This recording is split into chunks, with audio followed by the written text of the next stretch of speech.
It's finally here. The Justice League Zack Snyder cut is here. We've watched it.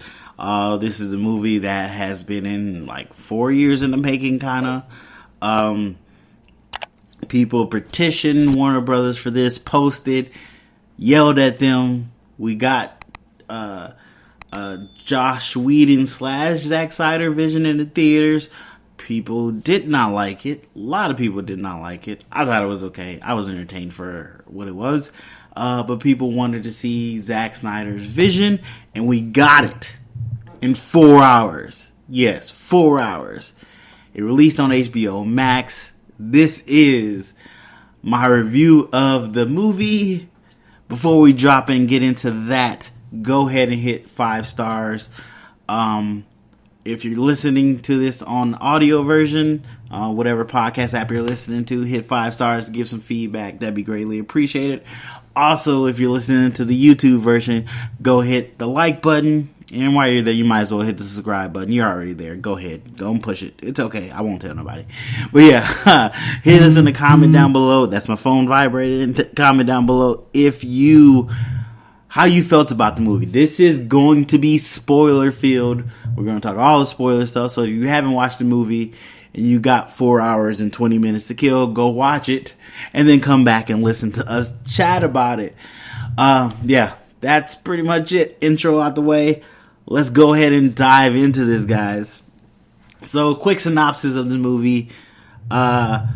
Justice League is basically the continuation of the story Zack has been telling since Man of Steel, which also came Batman vs. Superman, and now Justice League. Yeah, Zack's been telling this movie. This is his 3-picture movie that he wanted to do. This is his full vision. He came back, shot some scenes, but most of the stuff he had already shot. He just got to edit and do the visual effects for. So they spent an extra $70 million to give him the vision that he wanted to do.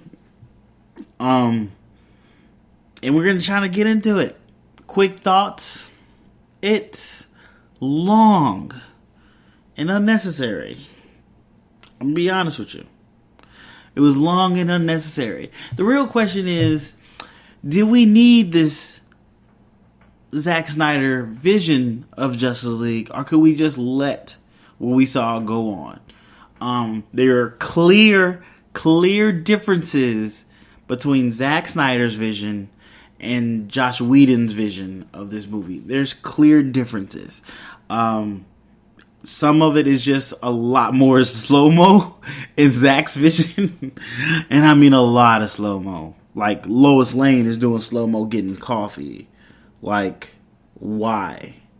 Why is that happening? That doesn't need to happen. But one thing I can say about Zack's vision, it is beautiful. It looks great. I cannot deny the man knows how to shoot scenes beautifully. He really does. Now, dealing with people, that's a whole nother story. Giving us nuance, whole nother story. Yeah, it was giving us way too much of one thing. He basically just bash you over the head with it over and over again. And sometimes something of a good thing too many times is too much. It's just a fact. But let's kind of break down some of the things. I'm gonna kind of go character to character, and then I'm gonna kind of break down Josh's, semi breakdown, because I'm not gonna be here for like 30 minutes, 40 minutes on this, even though it is a 4-hour movie. A lot of stuff wasn't needed. We could have cut that down a bit. But let's get into it. The instant differences we see with Zack's and Josh's cut. Josh did try to throw a little more humor in it. He was able to give you character development in a shorter period of time, cut some stuff and let it get there faster. He has that ability. He can do that. Zack likes to really draw it out. sometimes a little too much. Be 100% with you. Josh is sexist. There's a lot of upskirt shots of Wonder Woman. Did not need that. It kind of takes away from her a little bit. Really didn't need that. Josh definitely took those out. Gave her the respect she deserves as Wonder Woman. So he did right by that. Josh had this weird color correction going on where he made things super vibrant at times. Zack's version stayed kind of the same color palette throughout, which gave it a more rich feel, which is weird because it's not as bright, but it still feels rich. So touche on that. Dialogue. Josh writes funnier dialogue, quippier dialogue. Zack's dialogue, it's bland. It's not how people necessarily would talk, I would say. It's very informational. I don't know what to tell you. It's weird. It's just weird. 100%. The other thing that Josh did was take out a lot of the people of color in this. We find out that Vic Stone's dad, I forgot his dad's name, I'm blanking on it, had a actual, not an assistant, but one of his actual, not employees, but co-workers was, I don't know if he's Asian or Japanese, I think he's Asian American, was Asian American man who is actually in the movie, not a lot, but quite a bit, has some speaking roles, and the rumor is that he was supposed to become the Atom. So that would have been really interesting. Josh took him out completely. His scenes didn't really bring more to the movie per se, but it was nice to see someone else as a scientist trying to figure out stuff who could have been later on something else in this universe. That was great. He also took out Iris West, a black woman, Flash's love interest. Barry Allen. Is it Barry Allen? Yeah, I think it's Barry Allen. His love interest. Once again, her scene, was it needed? Not at all. Did it help? Not really. It just showed Flash really doesn't know how to use his powers to an extent. Because he was, I don't know if he was using them on instinct and he literally burst through his shoes. The gag with the hot dog, some people thought it was funny. Some people thought it was a penis joke. I figured it out once seen him with the dogs. Yeah, I got that. But it was like, really? You just blew their window out. You owe them money. You owe them money. And I'm a truck driver. You don't drive and reach down below for a dirty hamburger. You don't do that. That made no sense. Like, I think they could have did something more realistic to where they had a kid come out in the road and the truck veered to get away from it and slap. That would have been more realistic in that situation instead of this dirty hamburger on the floor. It's just stupid. But then again, people are stupid too, so somewhat realistic.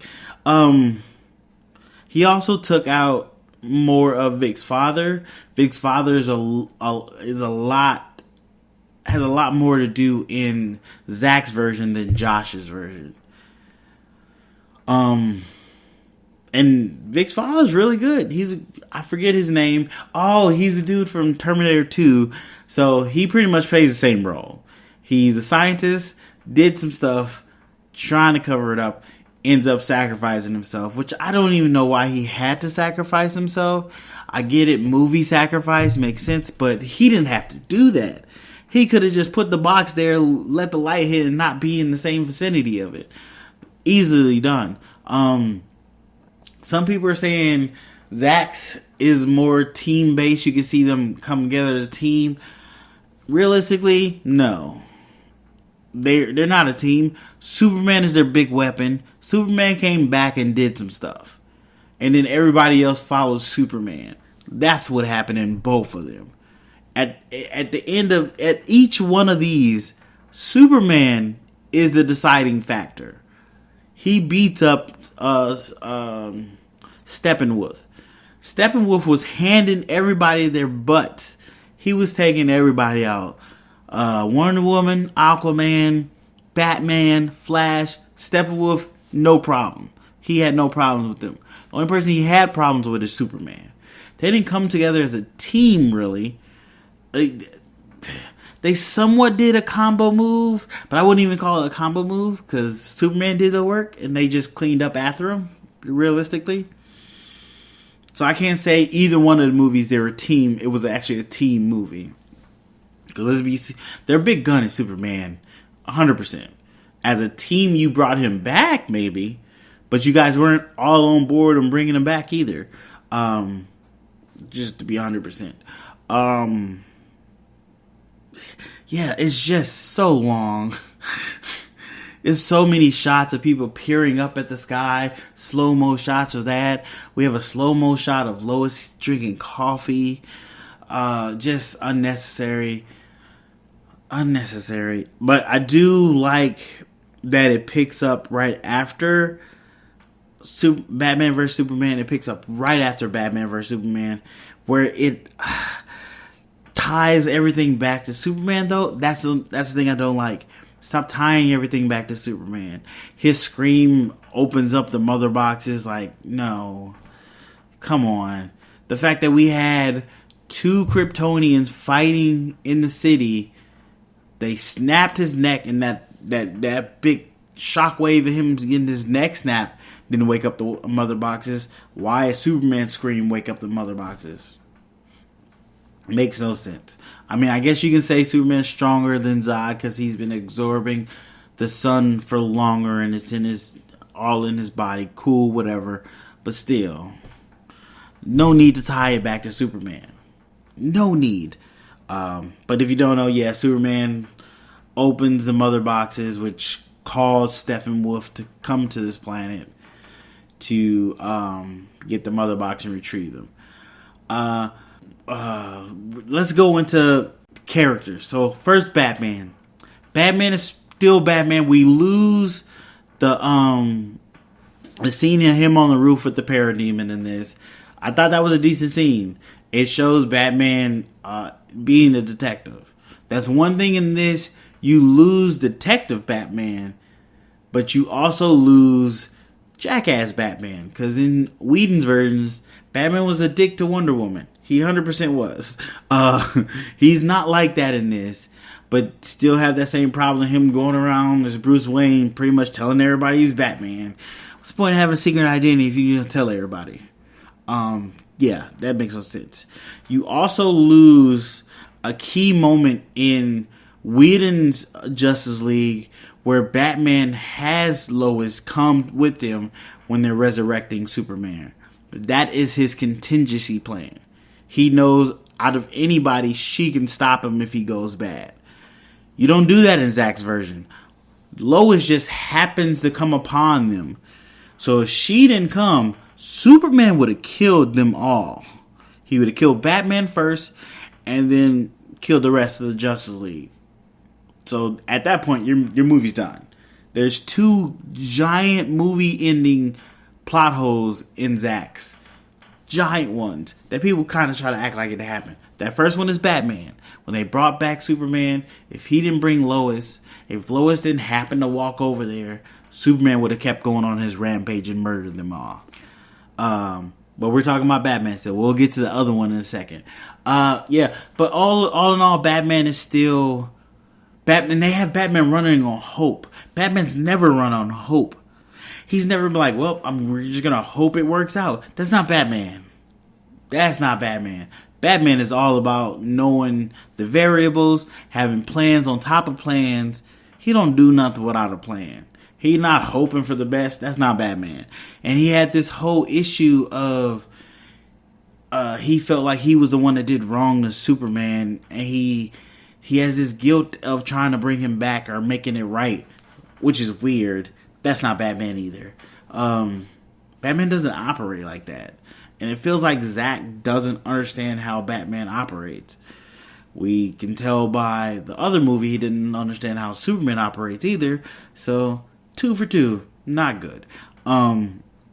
Yeah, that's all the stuff on Batman. Let's move on to Superman. Superman is not in this long. There are some key things I did like in this Superman, but there's some key things you lose in this as well. So the whole, his two fathers talking to him while he's picking out a suit, that is really good.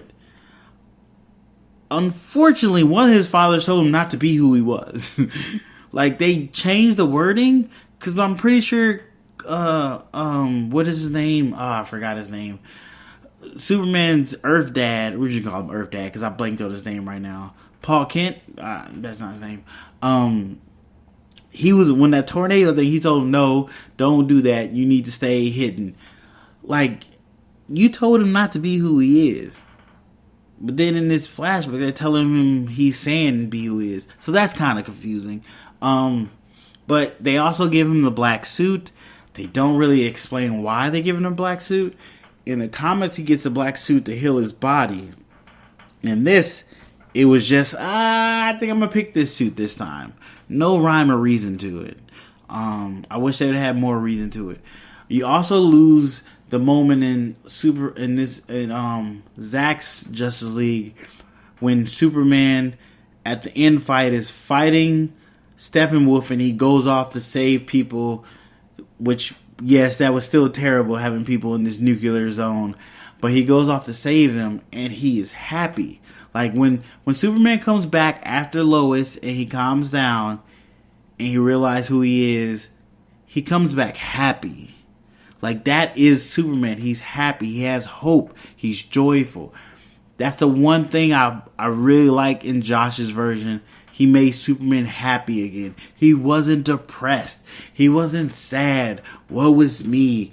Like, he was happy. He was happy to be Superman. That's what Josh brought to him. Zack took that away, unfortunately. So that's the one big difference is I hate in this Superman.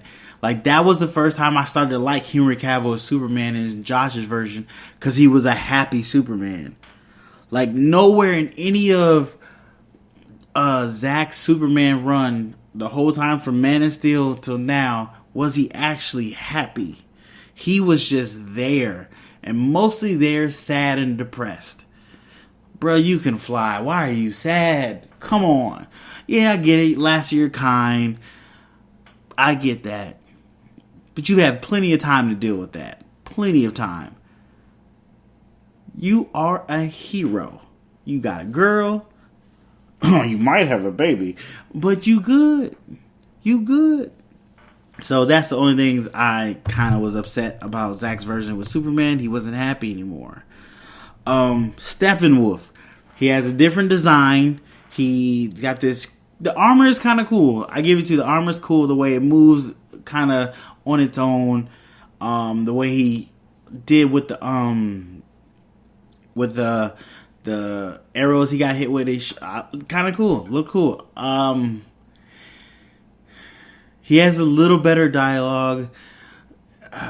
He seems a little more charismatic. His design's not as fugly, but he is the second to the boss guy. That's what he is. I think he did a better role in this. I'll give you that. And he did what he was supposed to do. Show the world a kind of a threat, but knowing that he couldn't get beat, he did his job. I liked him. I liked him a little better in Zack's version than Josh's version. I'll give him that. Now, Darkseid, who we didn't see in Josh's version, we only heard whispers of. I don't think we seen him. We might have seen him, just a flash of him. I'm not a fan of his design. He seems unproportionate or something. It's kind of weird. But then there's this. Here is the second big flaw in this movie. Darkseid first comes to Earth, gets beat, which already right there it's weird. Like, people try to say, oh, he was young Darkseid. He hadn't taken the throne. My man was still conquering planets at that point. He had a whole armada. He was doing things. he actually found the thing he has been looking for, the anti-life, which they forget for some reason. Well, I'm getting ahead of myself. But I didn't like his design fully. I think he could have been more menacing. He didn't feel menacing. He didn't feel like you should bow down to him. He didn't give off that feel. The anti-life equation. He does find it on Earth. He gets beat. He retreats, leaves the anti-life equation, leaves the mother boxes, and doesn't come back to Earth. Why? Did he forget? Some people say he forgot. But then I found out somebody watched it and played it back, and they showed that when Ares hit him with the axe, which that fight is still really cool, awesome. You see Ares, Hercules, and there's another god. Also, you see Green Lantern get killed. You see the fight. Great fight. But when Ares hits him with the axe, he makes that blow. When Darkseid never repairs his armor from that blow to remember that fight. But he doesn't remember the planet that fight happened on. Hold on, bro. You telling me the one time you got beat, got sent packing, where you lost your boxes and found the thing you've been searching the universe for, you forgot where that was and never came back? Come on, bro. Come on. That's a huge plot hole.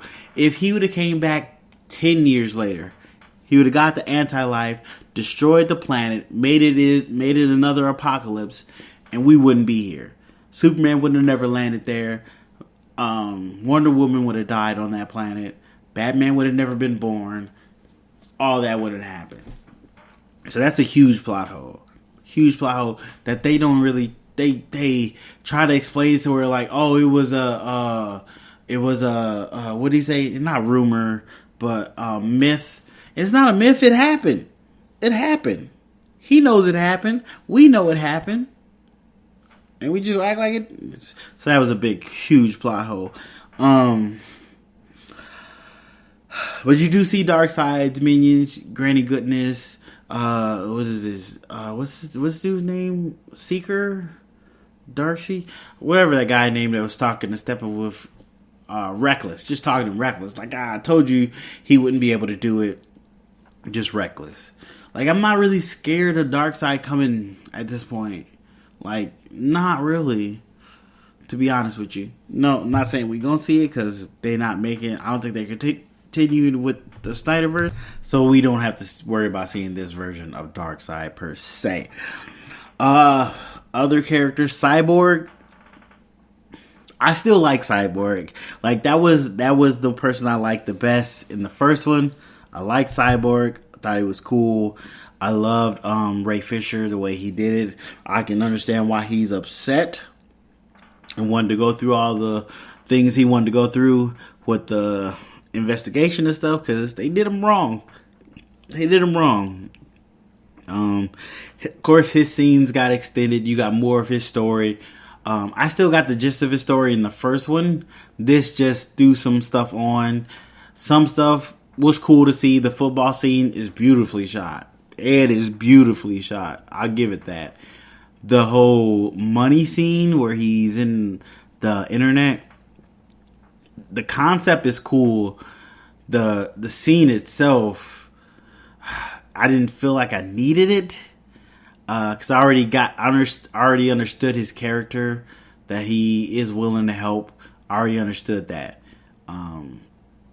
They did put back the scene in where he tells the cops, you might want to leave or whatever he said. I'm glad he got that in. They kept in Aquaman's my man. That's my stuff. They kept that in. The scene where he gets suspended for helping another student pass a test by cheating for him, that I didn't feel that was needed. But I think that was because you see he has another scene with his mom. They also kept his mom in, which is really good. I like the scenes with her, except for that one at the school. But yeah, I was all aboard on Cyborg. I wanted to see a Cyborg movie. I don't think that's going to happen, unfortunately, at this point. But Cyborg's still my favorite character in even this 4-hour cut. He's still my favorite character. Hands down, great performance. I definitely like him. We have Aquaman. Yeah. I don't have any. They didn't change much. They didn't change too much with Cyborg. Like, his character stayed the same. Aquaman, they did adjust him a little bit. He's not so much surfer dude. He has this. He has this moment where he's like, I don't think it's a good idea we bring Superman back, because once you die, he says something about once you die, some pieces, even if you come back, some pieces don't come back. He was really against bringing them back, which gave him couple more layers. But Aquaman is basically Aquaman. Jason Momoa did a great job as Aquaman. He's Aquaman, hands down. I wouldn't change that for the world. They still do the bubble stuff, which we've already got away from that, so that's already a relic of the past. I don't know why they didn't just change that. Like, we're not gonna do the bubble stuff. They did show. I forgot the name of the dude, which I don't even think they needed this scene where they had the two that teaches Aquaman how to use the trident. They have him in this movie. They didn't need William Dafoe. They didn't need to have William Dafoe in this movie. Definitely didn't need it. They have Mira. Mira's still doing her scenes. It's okay. You can leave her scenes in. It's not a big issue. It stays along with the regular run cut. I'm fine with that. Aquaman's fine. Then we have Wonder Woman. Wonder Woman is... I can't say Josh Whedon hurt Wonder Woman, because Wonder Woman 84 did that. Wonder Woman 84 really hurt Wonder Woman. This is a great way to see Wonder Woman back as Wonder Woman. You see her she's still passionate. She still cares about people. She cared about Cyborg, but she's still a warrior as well. You see her still fighting. You see her doing her thing. They extended that scene in the museum, which is, the extension is good, but then there's a part where she just destroys the museum, and you're like, hey, don't you take care of artifacts? So you just destroying buildings, you're destroying whole buildings, and letting all this stuff fall on people? Because, like, there's people outside this building because the police is guarded off. You just destroy it? That made no sense. Her killing the guys, I have no problem with that. That's fine. Her killing those guys, cool. But you could have stopped those guys, killing them without destroying that building. I'm sorry. That last was just for no reason. I guess that's her still dealing with men's lack of love for each other, maybe. But that felt out of place in that moment. And then the whole little girl was like, can I be you when I grow up? It was touching. It was touching. It felt a little forced though, but it was okay. It felt a little forced. But overall, Wonder Woman is great. One complaint: why is she calling Superman Kal-El? She didn't know that man that long. She met this man one time in a fight where he died. What makes you think you'd be just calling this man Kal-El? Like, I thought that was very weird. Like, very weird that she was like calling him Kal-El, and like, I didn't like that. That didn't sit right with me. But other than that, Wonder Woman was good. And then I heard somebody say Wonder Woman is almost as powerful as Superman. Come on. Let's be real. If Wonder Woman was almost as powerful as Superman in this movie, they wouldn't have brought back Superman. Wonder Woman would have been able to take out Steppenwolf. I do say they extended, what are their names? It's going to come to me in a second. It's the Wonder Woman the Amazons. So they extended the scene where Steppenwolf takes the box from, I forgot the island but where the Amazons stay. Oh, I should have wrote this down, but I didn't. Such a long movie, I had time to write it down.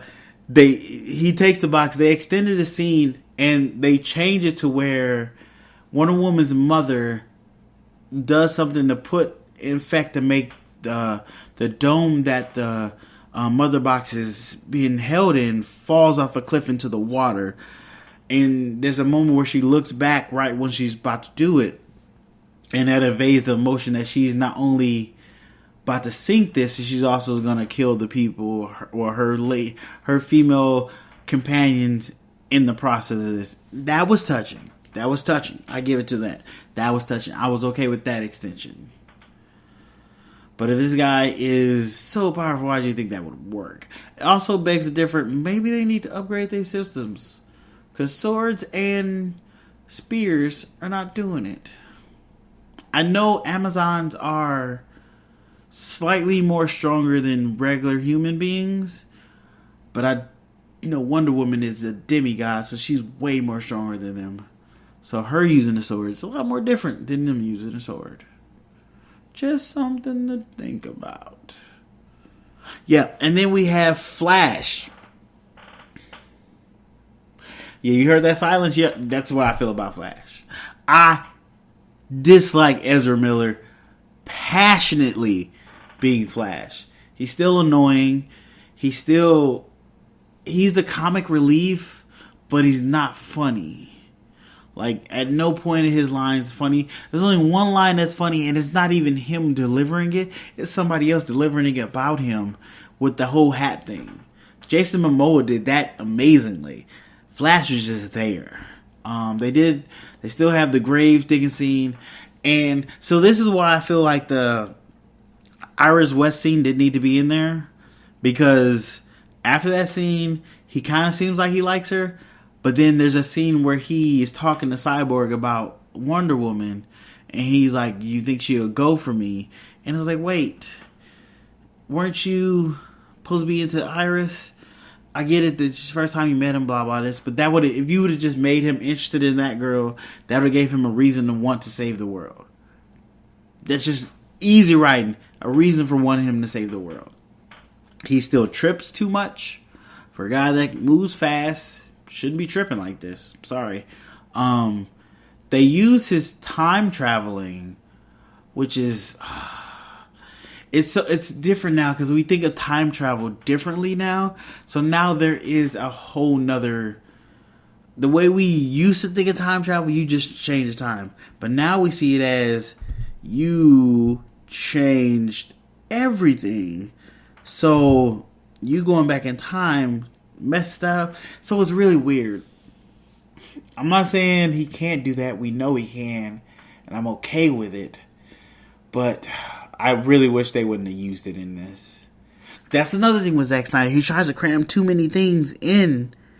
Like with Batman vs. Superman. He did Batman meeting Superman. Their fight against each other. Doomsday. And the death of Superman. All in one movie. Pick one of them and tell a compelling story about that. Not 16 different ideas and give you pieces of idea. This story definitely should have been just one thing.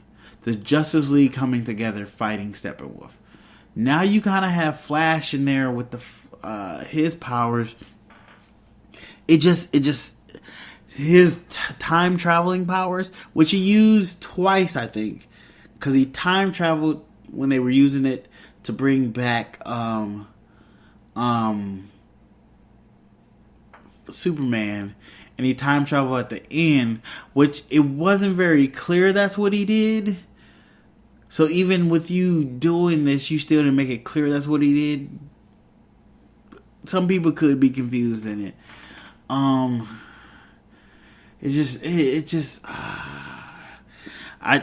Maybe it's because I don't like that character. It seems so much more out of place to me. Or maybe not the character, the guy playing that character. So maybe that makes it feel more out of place for me. But just, it felt like it wasn't needed. And y'all just, at no point did nobody say, hey, why are you running like that? Why are you flailing your arms about? Oh, there's a mosquito in here. Sorry, there's a mosquito. I'm trying to kill it. Why are you flailing your arms about? And I get it. I think they were trying to have it to where he was pulling electricity from things, which is a good way to differentiate. I can't say that word. to make a difference between your Flash and other Flashes. That's not bad. That's not a bad idea. The execution of that idea didn't work out, so you should have went back to the drawing plan. That's just how I felt. Who else? We do get Martian Manhunter in this. That was not needed. Just leave him out. He gets 2 scenes.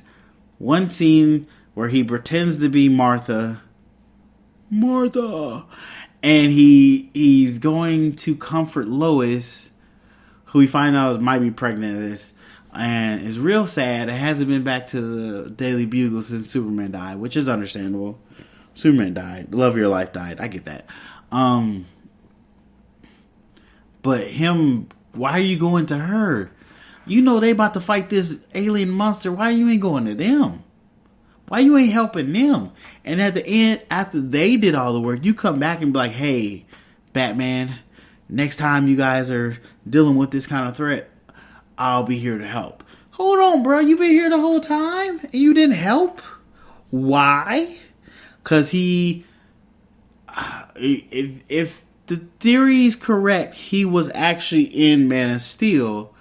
He was one of the generals in Man of Steel. Why you ain't help? Why you ain't help with Doomsday? Why you ain't help with Steppenwolf? How long you been here? Like, that's a real question. Did you not help with the first time Darkseid came? Where you been, bruh? Where you been? Like, I think they should just left him out of it completely.